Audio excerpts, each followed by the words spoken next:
बुनियादी तौर पर 3 चीज़ों की ज़रूरत होती है। सबसे पहले विंडोज़ की आईएसओ फाइल जो कि ये है। दूसरी चीज़ यूएसबी फ्लैश ड्राइव जो कि थोड़ी देर में मैं लगाऊंगा। तीसरी चीज़ हमें चाहिए वो सॉफ्टवेयर जिसे हम अपने यूएसबी को बूटल कर सकें। तो सबसे पहले मैं क्या करूँगा, अपने कंप्यूटर या लैपटॉप में अपनी यूएसबी इंस्टॉल करूँगा। ये देखें, जैसे ये मैंने इंसर्ट की, यहाँ पे मेरी यूएसबी आ गई। मेरी यूएसबी है वो 28 जीबी की, ठीक है। अब मैं और जो मेरे पास सॉफ्टवेयर है वो रिफ्यूज़ का लेटेस्ट सॉफ्टवेयर, इसको जैसे मैं क्लिक करूँगा, ठीक है, तो ये खुल जाएगा इस तरह। अब इसका इंफ्रास्ट्रक्चर ये देखिए, ये इसने मेरी सेलेक्ट कर दी यूएसबी जो ये मेरे 32 बिट जीबी की। अब ये मेरे से पूछा है कि वो फाइल कहाँ है, आईएसओ फाइल कहाँ है। तो वो मेरे डेस्कटॉप पे आईएसओ फाइल ये पड़ी हुई है विंडोज़ की, ठीक है। इस पर जैसे क्लिक करूँगा तो यहाँ पे आ जाएगा। अब यहाँ पे आपको एक चीज़ समझनी चाहिए, यहाँ पे पार्टीशन स्कीम शो हो रहा है। अब आपके सिस्टम की पार्टीशन किस तरह है वो यहाँ से मैं आपको बताऊँगा। यहाँ पर आप जाएँगे, मोर में जाएँगे तो यहाँ पर आएगा मैनेज। जैसे आप मैनेज पे क्लिक करेंगे तो यहाँ पे आ जाएगा डिस्क मैनेजमेंट। डिस्क मैनेजमेंट में जैसे आप यहाँ पे सी ड्राइव को क्लिक करेंगे तो यहाँ पे आ जाएगी प्रॉपर्टी में आप जाएंगे तो यहाँ पे आ जाएगा वॉल्यूम में देखिए यहाँ पे लिखा है partition style guide partition table GPT, ठीक है। तो यहाँ पे आपने ये देख लिया कि ये कैसे होता है। तो यहाँ पे मेरा ये इंफ्रास्ट्रक्चर पार्टीशन स्कीम, ठीक है। अब जैसे मैं यहाँ पे क्लिक करूँगा तो ये वो करेगा कि ये सारी चीज़ें बस ठीक है, इसमें कुछ सेलेक्ट करने की जरूरत नहीं है। यहाँ पे ऐसे करूँगा, ओके करूँगा, तो ये देखिए मेरी थोड़ी देर में जो USB है वो बूट होना शुरू हो जाएगी। तो इसको काफ़ी थोड़ा टाइम लगेगा, तकरीबन 3-4 मिनट लग जाएंगे इसको कंप्लीट होने में, प्रोसेस में। जैसे ये कंप्लीट होता है मैं आपसे फिर मिलता हूँ।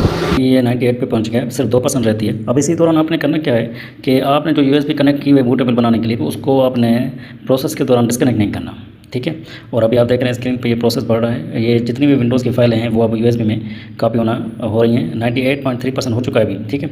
जब ये प्रोसेस मुकम्मल हो जाएगा और टूल हमें बताएगा कि USB सक्सेसफुली तैयार हो चुकी है तो हमारी विंडोज़ बूटेबल USB तैयार हो जाएगी। तो वो कैसे होगी मैं आपको तो मैं बता रहा हूँ, बस ये प्रोसेस जो है ना वो थोड़ा बाकी रहता है। ये नीचे देखें ना, उनकी ये जो फाइलें हैं जो कॉपी हो रही हैं, ठीक है, सेटअप में, तो वो भी आपको बता रहा है। अब ये जो ई ड्राइव है ये है इसमें स्पेसिफिक USB की ई ड्राइव है, ठीक है। ये देखिए D और ये ई ड्राइव है। तो ये ज़ाहिर बात है ई ड्राइव में ये सोर्स है, उसमें ये फाइलें कॉपी हो रही हैं। तो इसमें मज़ीद थोड़ा बहुत टाइम लग सकता है। तो 99% हो चुका है, सिर्फ 1% रहता है, उसके बाद ये फाइल फाइनल सेटअप में चला जाएगा। तो अब यहाँ पे आपको पेशेंस होने की ज़रूरत है, घबराने की कोई ज़रूरत नहीं है। यहाँ पे ये प्रोसेस कम से कम आधे घंटे का है इसको कंप्लीट होने में। तो ये देखिए अब फाइनल प्रोसेस में जा रही है USB हमारी। तो इसको थोड़ा वेट और भी करना पड़ेगा। 99.8% हो चुकी है, 99 हो गई है। अब हमारी जो USB की बूटेबल ड्राइव है अब उसमें ये फाइलें कापी हो गई हैं। अब ये देखिए फाइल कापी हो गई सारी। अब ये क्या करेगा, अब इनका सेटअप बनाएगा, ठीक है। ये देखिए नीचे लिखा हुआ है अप्लाई यूज़र ऑप्शन, जो चीज़ें विंडोज़ की मेन चीज़ें देखी है आपकी अप्लाइंग विंडोज़ कस्टमाइजेशन 50.2, ये जो है ये अब फाइनल प्रोसीजर है। तो इसमें भी 1-2 मिनट मज़ीद लग सकते हैं। तो टोटल ये देखें ना, नीचे आप देखें तो टाइम भी आपको बता रहा है कि इतना टाइम हो गया ये USB को फाइलें कॉपी करते हुए। तो